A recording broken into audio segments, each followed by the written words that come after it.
start by grabbing my large mixing bowl, ready to combine all my dry ingredients.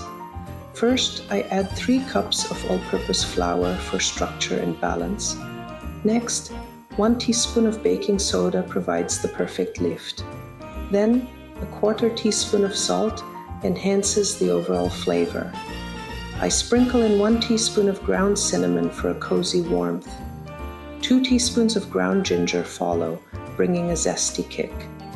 A 1/4 teaspoon of ground cloves adds a deep aromatic flair. And a 1/4 teaspoon of ground nutmeg brings a sweet, nutty aroma. Finally, I whisk everything together until well combined, though you can sift these ingredients first if you want a super fine dough, and let those warm spices fill the air with holiday spirit. If you're worried about your cookies spreading, feel free to add a tablespoon of cornstarch for extra stability, but I personally skip it. Once they're nicely mixed, I just set the bowl aside to keep them out of the way. It might sound simple, but having them ready to go makes the rest of the recipe flow so much smoother.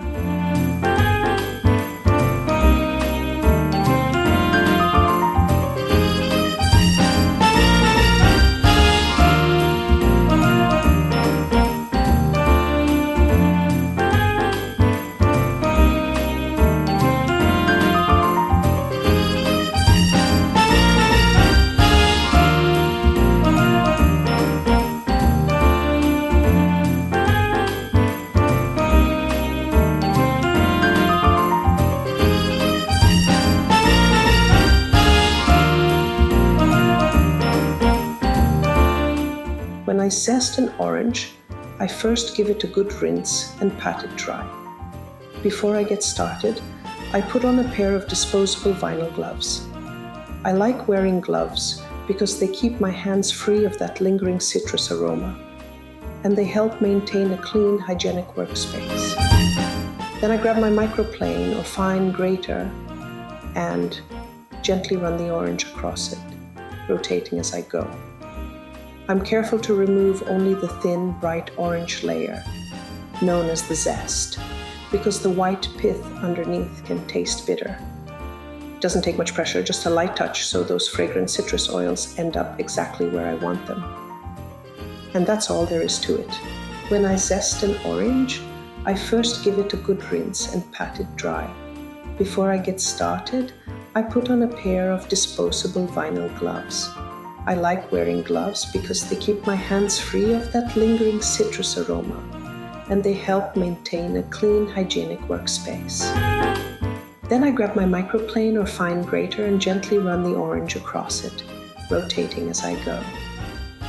I'm careful to remove only the thin, bright orange layer, known as the zest, because the white pith underneath can taste bitter. It doesn't take much pressure, just a light touch so those fragrant citrus oils end up exactly where I want them. And that's all there is to it.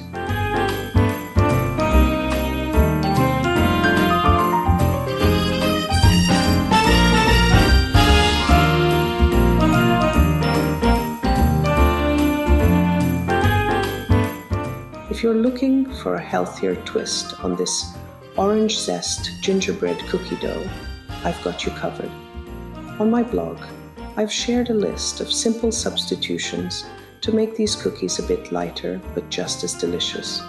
Whether it's cutting back on sugar, swapping in whole wheat flour, or tweaking the butter for a healthier alternative, I've outlined all the options to fit your needs.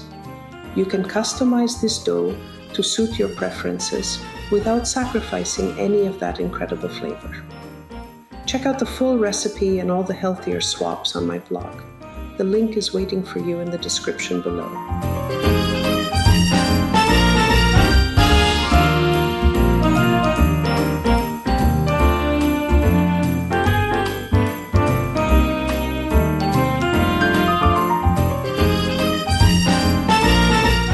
Because I'm planning to share these cookies with family and friends, I'm making a double batch in my video.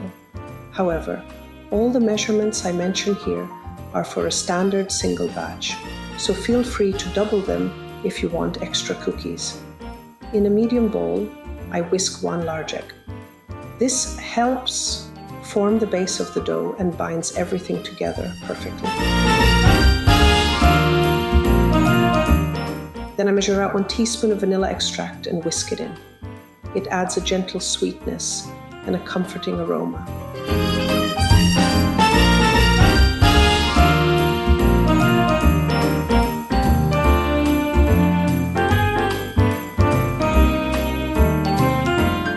Next, I pour in half a cup of molasses. This deliciously dark syrup gives the dough that classic gingerbread flavor and rich color.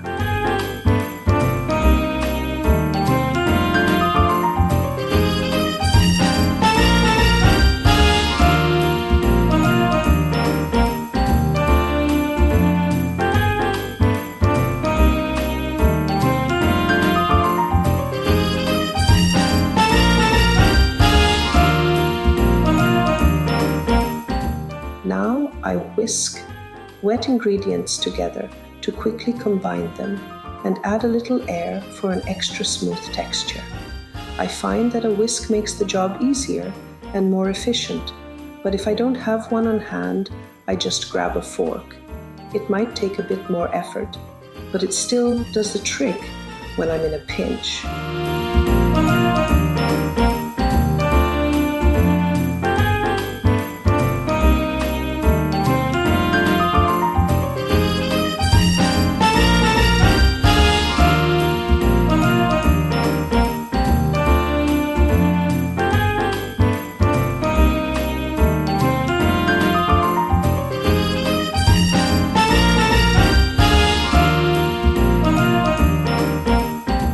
Finally, I add the zest of 1 fresh orange. That bright citrus note is the perfect finishing touch.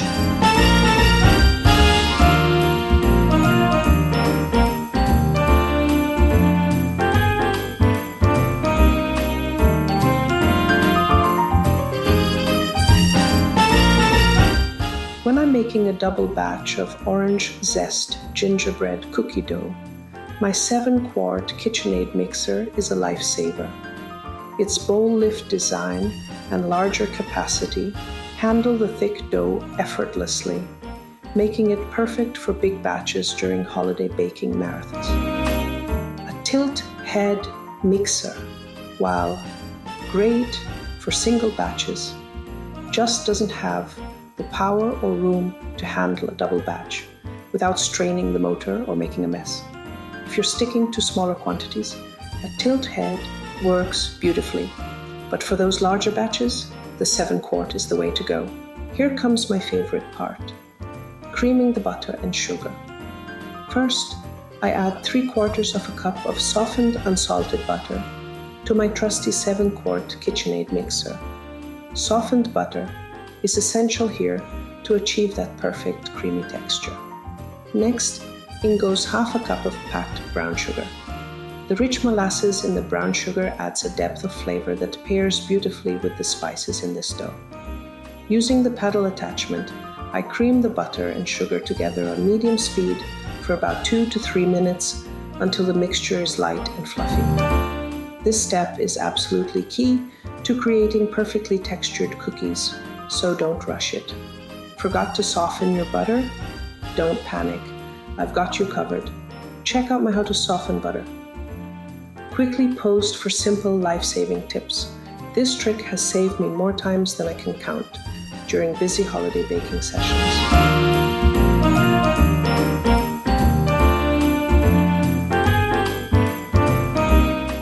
From a single batch of this Orange Zest Gingerbread Cookie dough, you'll get about 24 cookies, depending on the size and shape of your cutters. I usually go for medium-sized shapes, which feel just right. Not too big, not too small.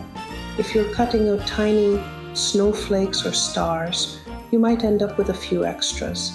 But keep in mind that smaller cookies bake faster, so don't forget to adjust your oven time. And honestly, is there such a thing as too many cookies? I like to bake these in batches, keeping the extras in the freezer. so I always have some on hand for unexpected guests or those mid-afternoon cookie cravings. It's the perfect way to stay ahead of the holiday rush. Once the butter and sugar are perfectly creamed, I scrape down the sides of the bowl with a silicone spatula.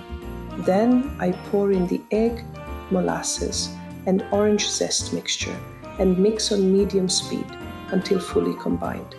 The smell is pure holiday magic, a blend of warm spices and fresh citrus that'll make you want to bake all year long. I hope you're loving the process of making these Orange Zest Gingerbread Cookies as much as I am. The bright citrus twist on the classic gingerbread dough is such a fun and refreshing way to celebrate the holidays. If you're enjoying this recipe, don't forget to hit that like button, subscribe, and tap the bell so you'll never miss any of my festive baking adventures. Do you have a favorite gingerbread recipe that holds a special place in your holiday traditions? Maybe one with a unique twist like this, or a cherished family recipe passed down through generations. I'd love for you to share it with me in the comments below. Let's exchange ideas and keep the magic of gingerbread alive. Here on my channel, I love blending the art of food photography with the joy of baking, inviting you into my kitchen to celebrate the creativity of holiday treats. From capturing the perfect cookies to experimenting with exciting new flavors, I hope you feel inspired to bake something truly special this season. Thanks for joining me on this holiday adventure. Let's roll out that dough and make some festive masterpieces. Time to bring it all together. Gradually, I add the dry ingredients to the wet mixture, about a third at a time, keeping the mixer on low speed. Trust me, keeping it slow and steady is the key to avoiding the dreaded flour explosion. Been there, done that, and my kitchen looked like a snowstorm hit. If you've ever spent 20 minutes cleaning flour off every surface, you know this tip is worth following. As the dough starts to come together, I keep an eye on the consistency. The perfect dough should be smooth and slightly firm, but still pliable, kind of like Play-Doh but less sticky. If the dough feels too dry and crumbly, don't panic, it's an easy fix. Add a teaspoon of milk or water at a time while mixing until it holds together. On the other hand, if the dough is too sticky, sprinkle in a tablespoon of flour and mix gently until it firms up. It's all about finding that Goldilocks balance. Not too dry, not too wet, but just right. Here's another trick I love. Stop the mixer midway through and give the dough a quick check with your hands. It's the best way to feel if it's holding together correctly.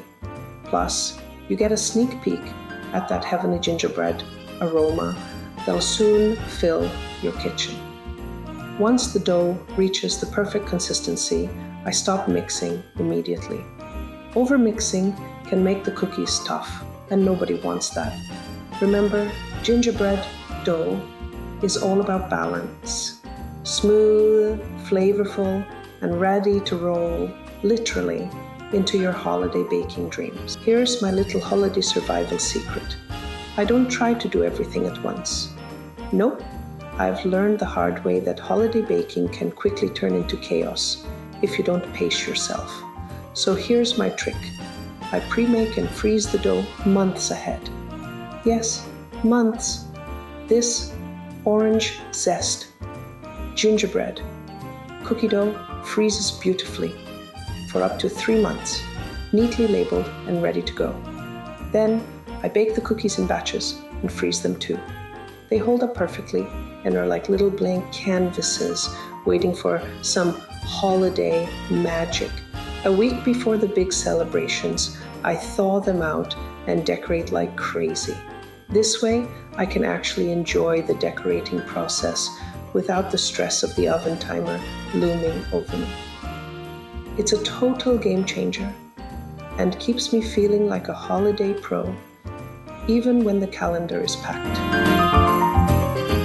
When the dough is ready, smooth and firm, it's time to wrestle it off the paddle attachment. It clings like it never wants to leave, but a trusty silicone spatula and a few taps on the bowl usually do the trick. And yes, a little taste testing is totally allowed. Quality control, after all.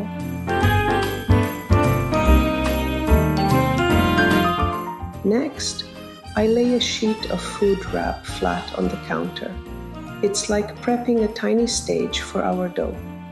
I scoop some dough onto the center, then loosely fold the wrap over it and shape it into a flat disc. This method keeps things mess-free and quick, but if you prefer, you can shape the disc first and then wrap it. Either way works like a charm. For a single batch, you'll end up with 2 to 3 discs, while a double batch will give you 4 to 5. Once everything is wrapped, it's ready for the fridge. Let the dough chill for at least an hour to firm up. If you're planning to freeze it for later, add an extra layer of foil or place the discs in a freezer-safe bag. Don't forget to label them neatly with the dough, name, and date. Thanks, trusty Sharpie, before they go into hibernation for up to 3 months.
Gingerbread has such a fascinating history.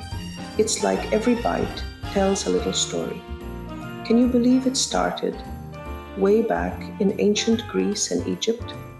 They used ginger in medicinal stuff, not cookies, which feels so wrong now, doesn't it? By the Middle Ages, it had made its way to Europe, and that's when things got interesting. People would bake these dense, spiced breads and shape them into all kinds of elaborate designs. Knights, animals, even castles. It was basically the medieval version of edible Instagram. And get this, Queen Elizabeth I is credited with making gingerbread cookies a thing. She had them shaped like her courtiers. I mean, can you imagine being served a cookie that looks like you? Talk about fancy. Over the years, recipes started to evolve. Molasses or honey replaced some of the harsher spices, and they added brown sugar to sweeten things up. Now, gingerbread is all about variety. You've got the crispy, thin cookies, the soft, cake-like ones, and even fun twists like adding orange zest or coloring the dough. Oh, and let's not forget gingerbread houses. Those became a thing in Germany after Hansel and Gretel. Can you imagine a cookie inspiring a whole fairy tale? It's crazy how it's gone from this humble spiced bread to a full-blown holiday tradition.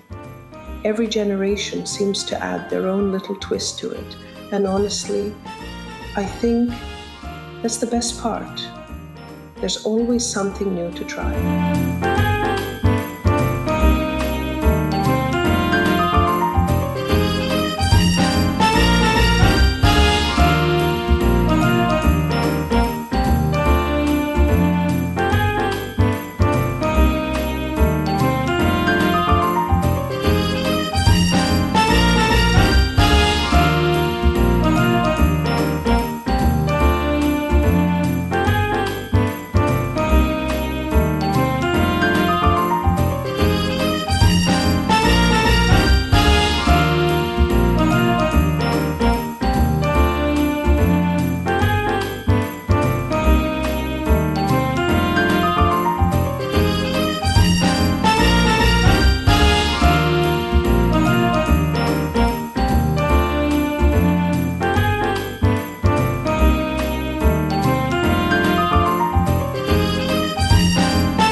the disc out of the fridge and let it chill, but not too much, on the counter for about 10 minutes. Trust me, this step is everything. If it's too cold, rolling it out feels like arm wrestling a brick. Not exactly festive. Too warm, and it turns into a sticky situation nobody wants. Before I get rolling, both literally and figuratively, I like to make sure I've got everything I need within arm's reach. Trust me, there's nothing worse than getting halfway through and realizing you're missing something. Here's my go-to lineup. My trusty adjustable rolling pin for perfectly even cookies every time. Parchment paper or a silicone mat, because who wants dough sticking everywhere? Not me. A solid baking sheet. Gotta have a sturdy base for all our masterpieces. Vinyl gloves, totally optional, but they're a lifesaver if you want to keep your hands clean and dough-free. Cookie cutters. This is where the fun really starts. I always have my favorite festive shapes ready to go. A cake spatula, essential for lifting those delicate cookies without losing their shape. A dredge for sprinkling flour, optional, but one of my must-haves for baking. It's a game changer for lightly dusting the surface without overdoing it. Now that we're all set, it's time to roll up our sleeves and dive in. And hey, if some of these tools are new to you, no worries. I've linked them all in the description below to make it easy. I start by sprinkling a light layer of flour over the counter. It's my go-to trick to keep the dough from sticking. Personally, I like to throw on a pair of disposable vinyl gloves for this step. They're such a game changer when handling sticky dough, and cleanup is a breeze. But hey, if you're the kind of baker who loves getting your hands a little floury, go for it. Embrace the mess. Once that's done, I plop my unwrapped dough disc onto the floured surface, and just like that, we're ready to roll. I grab my trusty adjustable rolling pin and roll the dough to a perfect 1/4 inch thickness. The adjustable pin ensures even cookies, so no crispy edges or doughy centers to worry about. If your dough starts sticking to the pin, don't panic. Sprinkle a tiny bit of flour on top or lightly dust the rolling pin. Here's another way to roll out your dough mess-free. Sandwich it between 2 sheets of parchment paper. No flour dusted all over the counter, no sticky mess, and cleanup is as simple as tossing the parchment. Plus, it keeps the dough smooth and easy to handle. Perfect for stress-free holiday baking. Time to grab my cookie cutters and start stamping out some festive shapes. I'm keeping it simple and classic. A little tip from me: stick to cutting similar sized shapes for each baking sheet. This way, all the cookies bake evenly, and you won't end up with some overbaked or underdone. Trust me, it makes a big difference. Once all the dough is cut into cookies, I carefully pull away the extra dough from around the shapes. Don't even think about tossing it. This dough is reusable gold. I always save it for the next round of rolling and cutting. Here's a handy tip from me. Gather the scraps, form them into a ball, and loosely cover it with food wrap. This keeps the dough from drying out while you're busy transferring cookies to the baking sheet.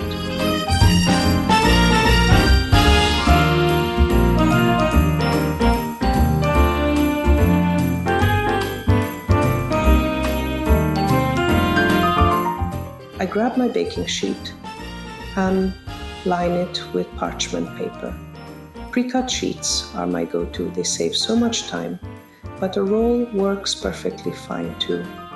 I carefully use a cake spatula to lift each cookie off the counter and onto the parchment-lined baking sheet.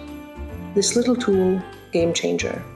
It keeps the shapes intact and saves me from accidentally squishing or stretching them. Trust me, nothing's worse than a Christmas tree that looks like it melted. If you don't have a cake spatula, no worries.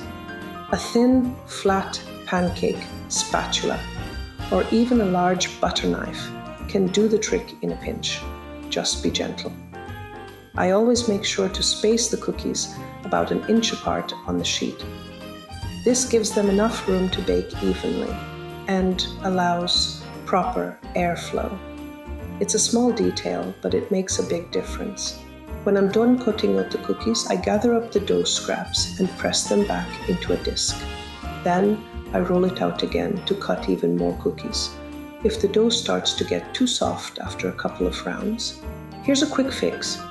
Pop it back into the fridge for about 10 minutes to firm it up. It'll make rolling and cutting so much easier. I keep going until every last scrap is transformed into festive little cookies. Waste not, want not, especially with something this delicious.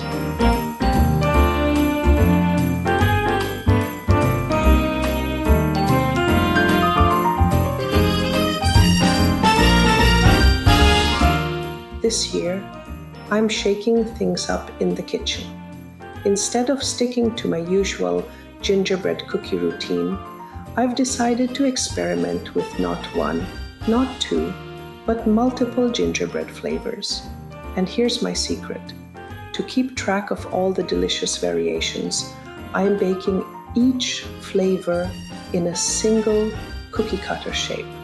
It's like my little flavor coding system, so when it's time to share or sneak a taste, I'll know exactly which cookie is which.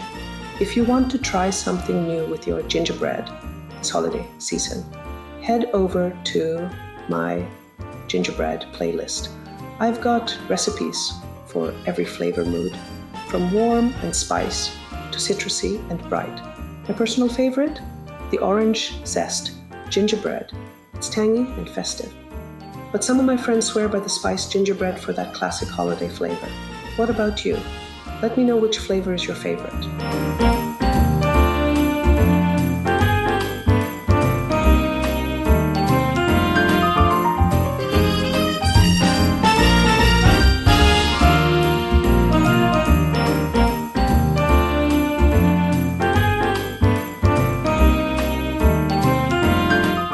If you are baking cookies to gift this holiday season, don't forget that how you package them can make all the difference. In my video on how to package homemade cookies for gifting, I'll show you simple and creative ways to make your treats look as amazing as they taste.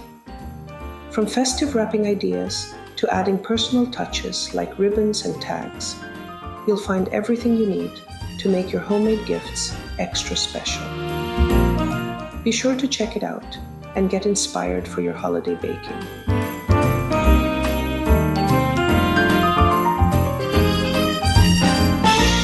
Here's my top secret trick. Don't tell anyone.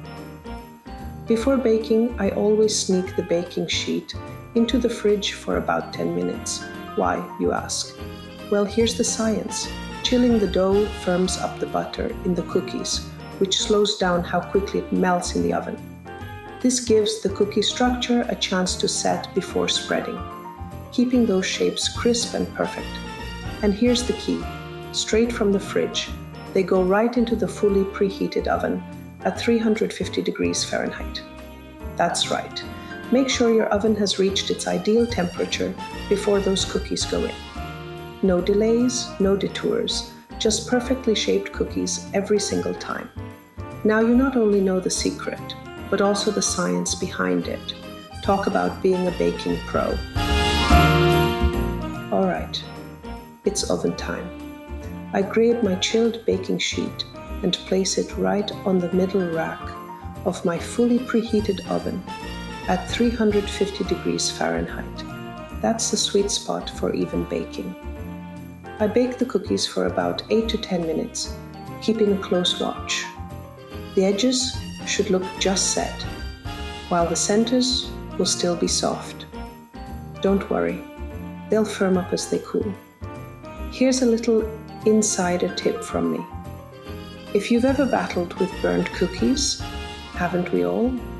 Start with the minimum baking time, 8 minutes here, and check on them. Your altitude above sea level plays a big role in baking, so adjust as needed. If the cookies need extra time, give them another minute. For me, baking at high altitude, 9 minutes hits the sweet spot every time. Soft centers, perfectly set edges, and no burnt bottoms in sight. Baking isn't just about creating delicious treats. It's also about keeping your space clean and ready for the next batch of fun. While the cookies are baking, and maybe another batch is chilling, it's the perfect time to tidy up the counter. Here's my quick method. I grab my trusty dough cutter and scrape up all the flour and bits of dough from the surface. It's amazing how much easier this makes cleanup. Once I've gathered the mess into a neat little pile to toss, I wipe the counter clean with a damp cloth. It's oddly satisfying, and it leaves me with a fresh workspace ready for the next round of holiday baking chaos.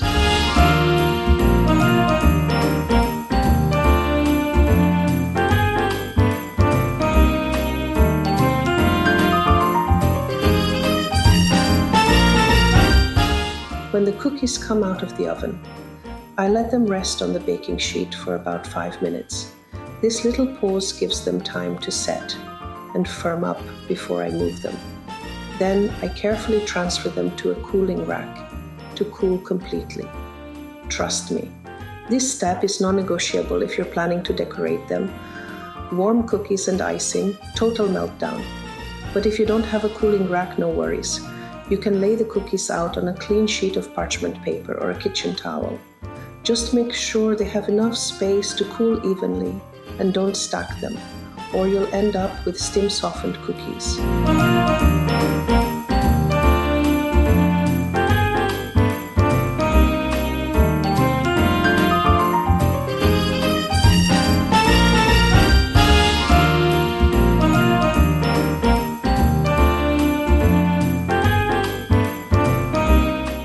And that's it. Your Orange Zest Gingerbread Cookies are all done and ready to brighten up your holiday. The warm spices, combined with that refreshing citrus zing, make these cookies truly unforgettable. Out of all the different gingerbread flavors I've made, this one has to be my favorite. It is just so unique and perfect for the season. Whether you're sharing them with loved ones, gifting them as treats, or sneaking a few for yourself, they're sure to bring some festive joy. But don't let the fun stop here. Now that your cookies are baked, it's time to get creative. Head over to my next video where I'll show you step by step how to decorate the cutest gingerbread girl cookies. From icing techniques to fun, festive designs, I've got everything you need to make your cookies look as amazing as they taste. Just a heads up, if there are kids around, you might want to keep an eye on the royal icing. One taste, and they'll be bouncing off the walls with sugar-fueled excitement. Thanks so much for baking with me today, and don't forget to like, subscribe, and tap that bell for more holiday recipes. I'll see you in the next video. Happy baking!